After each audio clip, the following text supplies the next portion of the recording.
Welcome, ladies and gentlemen, to Commodity TV and a new edition of our online interview series. We want to get an update of Osisko Development, and Rosen, the CEO, is here with us. Before we start, of course, this program is paid and on behalf of Osisko Development. Sean, good morning to Canada. How are you doing? I'm probably the happiest guy you're going to interview for a while, I think, Jochen. Things are going extremely well at ODV right now. Yeah, I believe that, and I'm a shareholder of your company too. I would say it all looks really fantastic. You just raised over $80 million. You got from Appian 450 altogether. So a lot of money in the bank. So what's the immediate purpose with that money? Well, we just put out our updated financials. We were showing 401 million Canadian in the bank. And we have $100 million of drawn debt, U.S. debt from Appian. So balance sheet's in extremely good shape. We have an additional facility for another 350 million US that we're working on with the final investment decision, hopefully in Q1. So we raised in total just over 700 million US for our feasibility study in April. Called for 653 million US. So we're pretty much fully funded for our 5,000 ton a day mine, which would produce 200,000 ounces a year for the first 5 years, 190,000 ounces a year over the next 10 years. And that's just using the 2 million ounces of reserves. It doesn't count the 1.61 million ounces of measured and indicated or the 1.8 million ounces of inferred. So we have another 3.5 million ounces to integrate into the mine plan as we get further underground. So that's underway as we speak. We're underground right now. We've got 3 drills underground, plus we're drifting across on the main event into the Cow Mountain deposit. And that opens up another 3.5 kilometers of strike length. So the ore body is 4.5 kilometers long now. And we're underground and we're in the ore body. We showed it. We had our first site visit in a long time. We brought several analysts to site. We had a couple of good notes. RBC put out a very good note. National Bank, Canaccord, and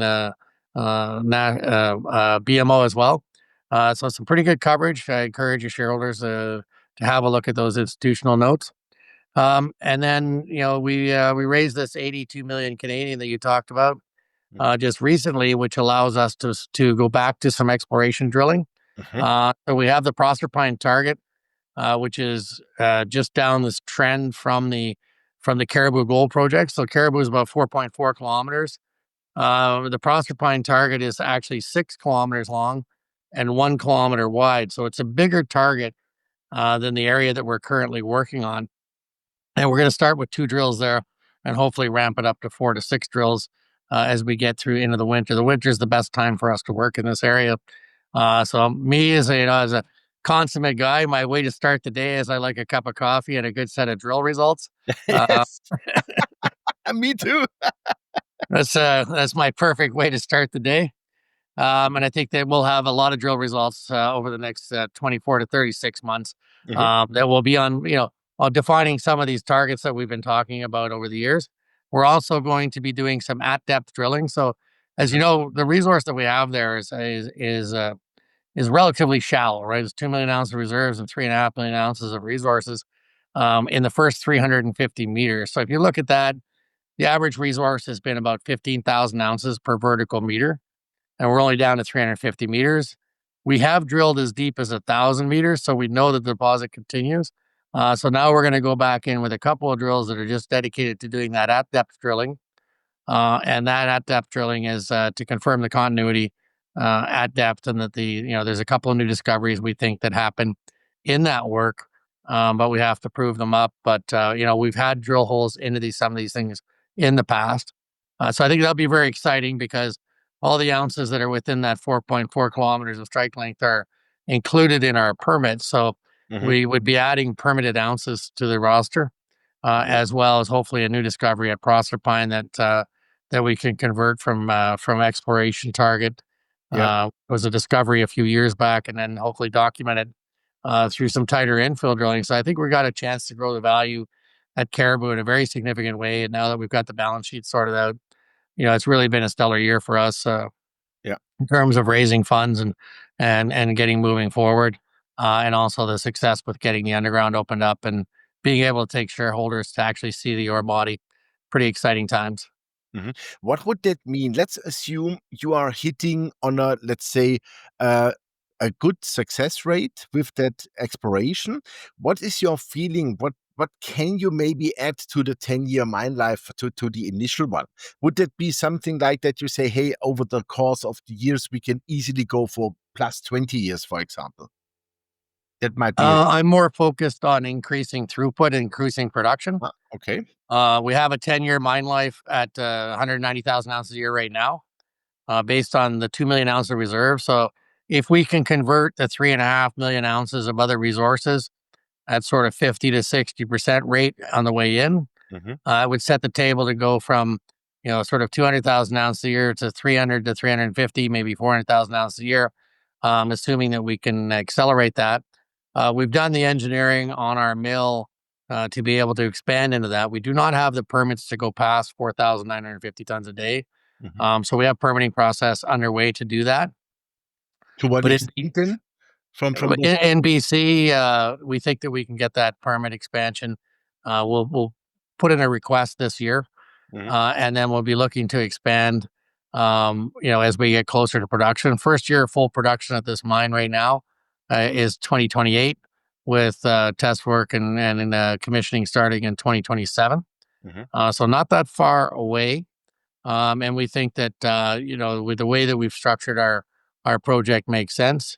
We are fully permitted for 4,950 tons a day, which gives us our 200,000 ounces a year for the first 5 years. And then the expansion from there is a lot like what Bruce Jack was able to do, where you increase the throughput and the mining footprint. The key aspect of the permitting is that we won't have that much surface disturbance to permit, because we're basically relying on the existing equipment to be able to do that. Okay. Will you go then to 7,000 or 8,000 tons per day? Yeah, the first target would be an increase of 50%, so from 4,950 to roughly 7,500 tons a day. And then if we go for a further expansion, it would be 10 to 11,000 tons a day. Obviously, it's a big underground mine, so there's a lot of work between here and there. But Mhm. the good news is we have the ounces to do it if we're capable of converting the resource ounce, and the only thing standing between us and the conversion is infill drilling. Mhm. So for reserve level, we want to be between 12.5 and 25-meter spacings. Mhm. So we have drilled a total of 800,000 meters in this project from surface, but the underground drilling is much more efficient Mhm. because we're drilling at an inclined angle into the vein corridors, and now we're going straight across. Okay, I see. So I'm pretty excited to see what happens. We're drilling now. We've got 3 drills underground. We'll probably add to that as we get more of the underground opened up. Mhm. But in this mine plan, we have 27 kilometers of development in the underground plan for the next 28 months. Mhm. So it's going to be a very busy place. Mhm. We have $330 million in our budget to do underground work. And that infrastructure can be used for all these resource ounces as well as the reserve ounces. So Wow. it's pretty important because we can double the number of ounces if we're successful on this tighter drilling on a per meter of development. So that 27 kilometers, instead of accessing the 2 million ounces of reserves, but hopefully we would see a significant conversion rate from the measured and indicated and the inferred. And that's all falls within the existing mine infrastructure development and the mine plan that we're building now. Mhm. So it's really a low hanging fruit for shareholders at this point in time. Any of those ounces that we document on the way in, which we're doing now, are going to be hugely important to the short term, not just adding mine life. Mhm. Okay. Um, Super. my goal is to stay at a 10-year mine life, but to continue to press on the number of ounces per year that we're producing while we have a $4,000 US gold market. I think it's time just to produce as fast as we can. It's Mhm. between the construction and the mine life, we have 12 to 13 years of work in front of us. And if we can, increase production significantly along the way, that's the biggest winner for us. The Proserpine gives us an opportunity to set in motion basically a second complete mine, if we're successful in documenting that deposit and it becomes commercial. But obviously, at these gold prices, it's a way different story than the last time we were there when we were drilling at $1,600 an ounce. Yeah. At 4,000 US dollars an ounce, it's quite a different economic backdrop. So I'm pretty excited about that. And as you know, Jochen, I'm the drilling guy. I always like these big drill programs, and Osisko's whole platform is built on drill twice, mine once. Yeah. Uh, You love to play with those big toys. I know that. you know, our record was at Canadian Malartic. We had 41 drills, and we documented 14 million ounces. And now with Odyssey, that deposit is now 28 million ounces. Yeah. We drilled Amazing. Reef to 10 million ounces. John drilled Woodfall Lake 8 million ounces, and Bob and John are out drilling Gaspé Copper with 10 or 12 drills now. So this is kind of an Osisko expertise, is to get in there and do these big drill programs and document ounces that are of high quality and economic. If you look at Canadian Malartic, they had a 3% reconciliation after 12 years of mining from the work that we did there, and that ended up being number eight or number 9 gold mine in the world, depending on whether you include the Nevada group as one. So we've been to the big the World Cup. We know how the game goes when you're in the finals, and I think that's where we are here now. We've got the project identified. We've got a total of 83 kilometers of mineralized trend. We've drilled 800,000 meters within 4.4 kilometers of it. Wow, crazy. So we've only documented 7% of the known mineralization on surface. And at depth, we don't know where the bottom of this thing is, but we know it goes at least 1,000 meters. And we've only documented down to 350 meters. So on that note, we've only documented 30% of the at depth known mineralization. So we've got lots of work to do. We've averaged about 1.2 million ounces per linear kilometer of strike in the first pass. And we've got another easy 10 kilometers with including Proserpine adjacent to us. And then we've got the parallel train as peak. So it's going to be a mining camp, and that's why I'm not retired. Again, I was too excited by this project when we got involved with it in 2015. We tried to understand it. It took us till 2019 to really understand the science behind it. And our technical team did an extraordinary job of reestablishing the geological model in 2019. And we've never drilled a duster since. So 800,000 meters, no dusters. That's in my career, that's the best we've seen. Yeah. But we need to get underground. We need to get mining. So we went into the permitting cycle, and we were in permitting from the A certificate. Took a little over 3.5 years in BC, and then the mining permit was issued within 14 months. So we got our full mining permit, full construction permit, power permit, and all the required permits to put this into production was issued to us in November of 2024. So we're in a group of 1 in Canada of fully permitted and fully financed. Yeah, that's important. Question. I read here $1,157 AISC per ounce produced. To me, that's a no-brainer. Yeah, when I see it, that's amazing cost side. Even if you would go to 12 or 1,300, who cares at those gold prices? Yeah, even if gold would go $1,000 lower, that's amazing. What is the reason that you have such fantastic AISC? Is it a geologic speciality or good metallurgy? What is it? I think like the primary one that I would look at is the ounces per vertical meter. Our cost to develop an ounce is quite low because of the amount of ounces that we get for every meter we go down. So we have 4.4 kilometers of strike length. To put it in context, for example, Young-Davidson is 1.1 kilometers long. That's a cornerstone asset for Alamos. LaRonde is about 1.5 kilometers long. And Goldex is about 800 meters long. You could put all 3 of those mines in our footprint. You would still have room for another Young-Davidson. So this strike length drives a lot of those lower costs because it costs you 7 times as much to go down a meter as it does to go on laterally a meter. Because if you say 10,000 Canadian, 7,000 US a meter for lateral development, and you go down at 13% grade, you need 7 to 8 meters to go down a meter. So that meter going down becomes a $70,000 to $80,000 meter, as opposed to going across at $7,000 to $10,000 a meter. So that's one of the reasons our AISC is low. The other reason is that the The actual in situ grade of the ore body is 11 grams after 8,000 pierce points. And then we're diluting it down for bulk mining. So we're using a very low cost mining method called long hole on 30-meter centers. So we're very low cost in our mechanized mining method. And that bulk mining approach does it. The other thing is low cost is we get 46% of our recovery just from gravity. So this is the best recoveries I've seen on a cost per basis, on a deposit. And then we get 56% of our recovery comes out of the flotation circuit. So gravity and flotation, no cyanide. And we're selling a concentrate from our flotation and a doré bar from our gravity. So we have relatively low costs in terms of our process management and our waste disposal. 60% of the material goes back underground as paste backfill. So we have very little surface footprint relative to some mines. So that lowers our cost as well.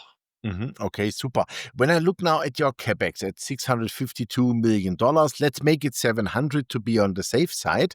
And on the other hand, I look at, let's call it 200,000 ounce per year with those ASICs of, let's call it 1,200. I mean, to me, it looks like your payback is almost 14, 15 months, right? It's correct. Yeah, we have 16 months in our 1.6 years in our feasibility. This thing right now at the current gold prices would be making around $650 million Canadian a year in free cash flow. So once we have this thing up and running, the scalability to go from 5,000 to 7,500 to 11,000 tons a day is pretty much self-financed as we get further into it. And just on the balance sheet, I also add we have 2 warrants outstanding. One of them is callable in about 12 months.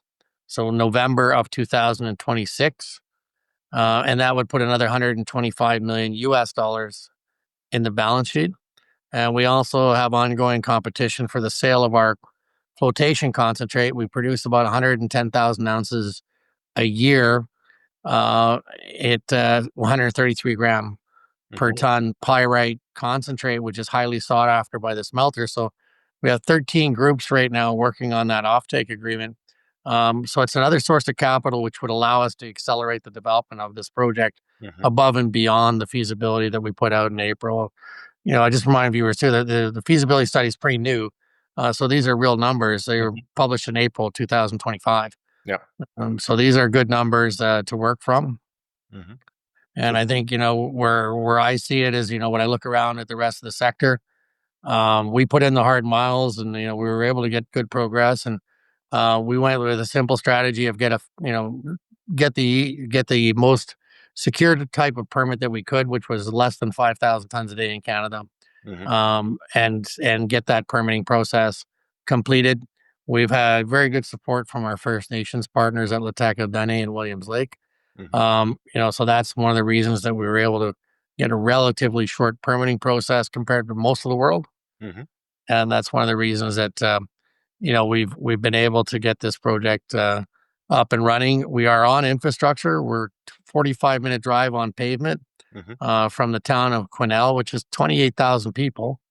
And the main industry in the town is logging and ranching. And then we are an hour and a half drive from the town of Prince George, which is the regional center of 172,000 people. Again, mostly mining, logging, and ranching is the activity in the area. However, with what's happened with the U.S. tariffs and things, a lot of pressure on the softwood industry. So we are seeing a lot of people that really want these jobs to go forward. We've had great support from the Minister of Mines and from Premier Eby to get this project going. We have a pretty good relationship with the BC government at present. They got elected last November. They formed their government on Monday. They formed cabinet on Tuesday. And for the first time in the history of BC, they separated energy and mining. Wow. So we now have a dedicated Minister of Mines. And Minister's first action was on the Wednesday, the day after he was appointed as minister.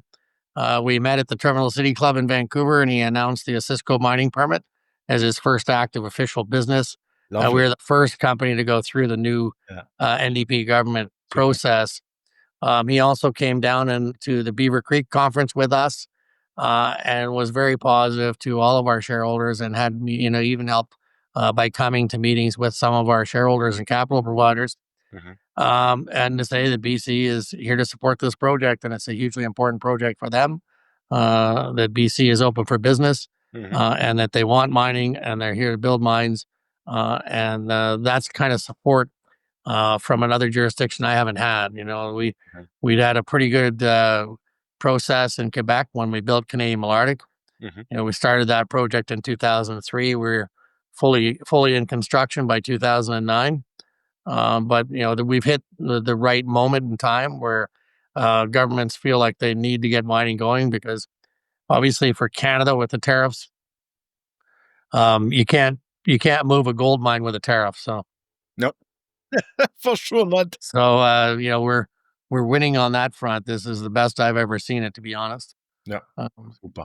In terms of momentum and support from a government, so this is a good time for us to be doing what we're doing. And the scalability of this project and the ability to build more than one mine on the same project.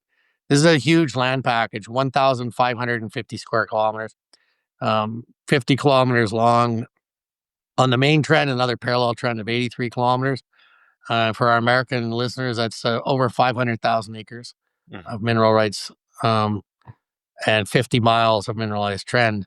So this is a project that I always like my projects to have lots of real estate around them, and I live on that saying of do no small thing. Yeah. Because I as I jokingly tell my crew is that we don't have the talent or the skills to execute small projects. We need big ones. So. Definitely. We are big boys. Definitely. No, I mean, I see it the same way. And this is really amazing what you guys have there at Cariboo. I would say it's a project for generations. This is what it looks like to me.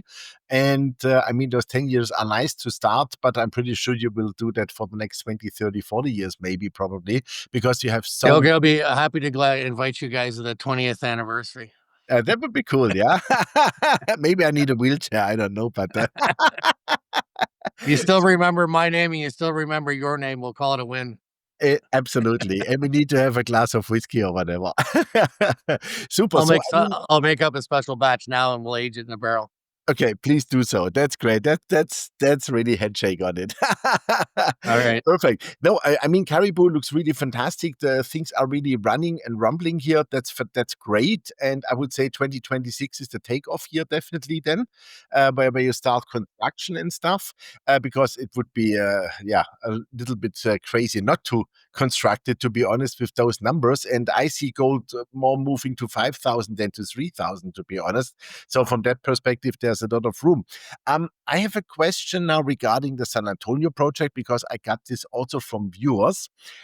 They were saying, like, last Friday, Silver Tiger Metals got the first open pit permit.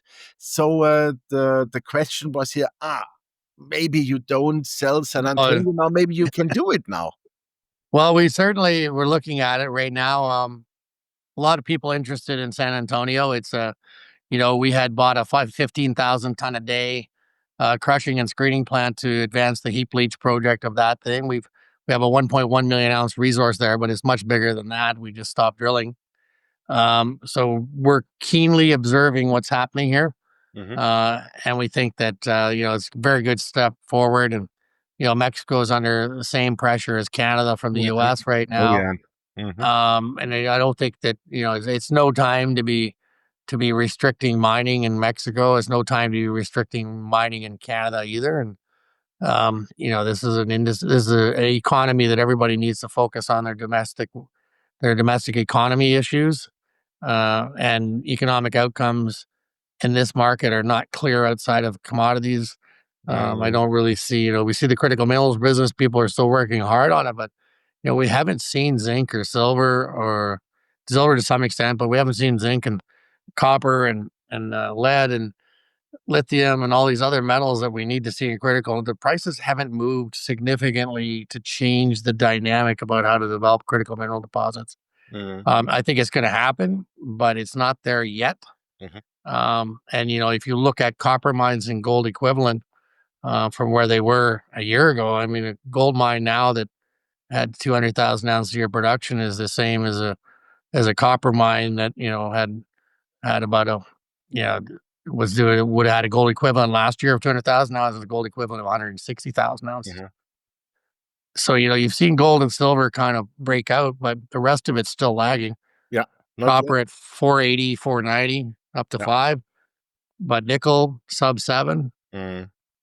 So we really need to see this critical minerals market develop. I mean, there's been a big allocation of capital to it, but I think the gold is obviously leading the charge here.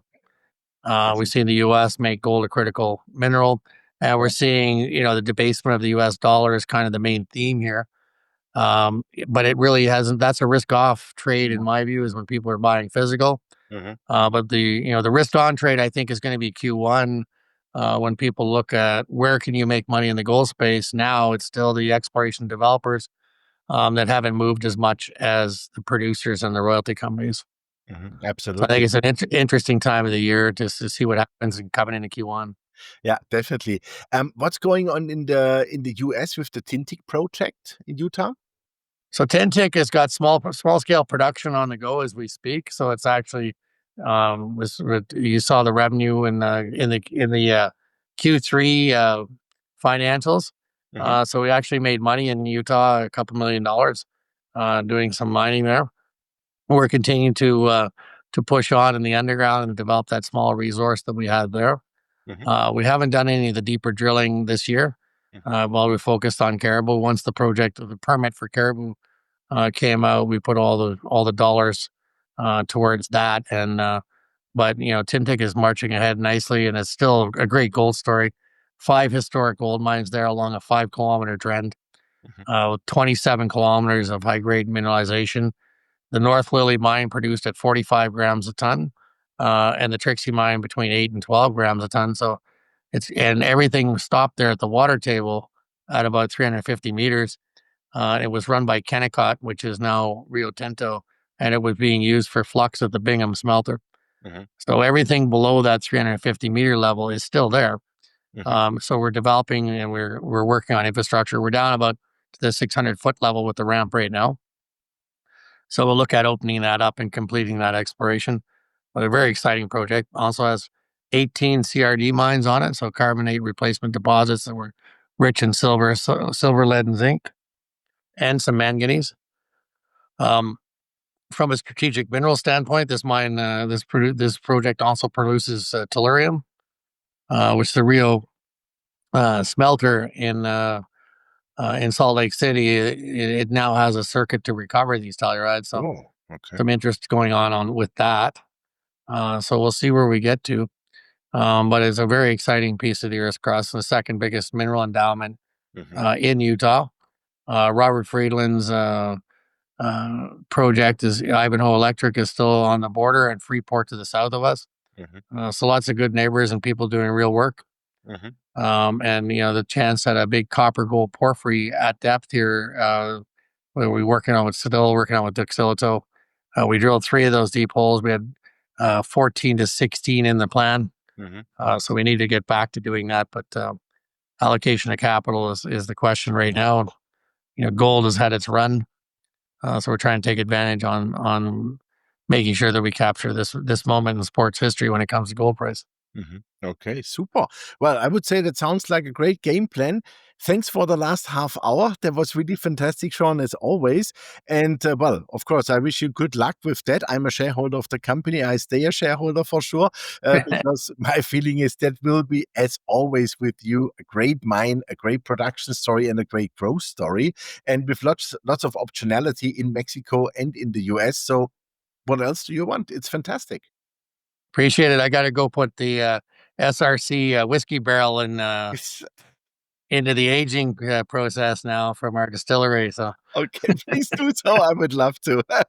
All right, all the best. Sean, thank you very much. All the best. And good luck to all your watchers with their investments as well. And please feel free to give us a call or shoot us a message if there's further questions. Yes, we'll do so. Thank you very much. Yeah, ladies and gentlemen, that was Sean Rosen, the CEO of Osisko Development. You heard it. Everything is in perfect shape.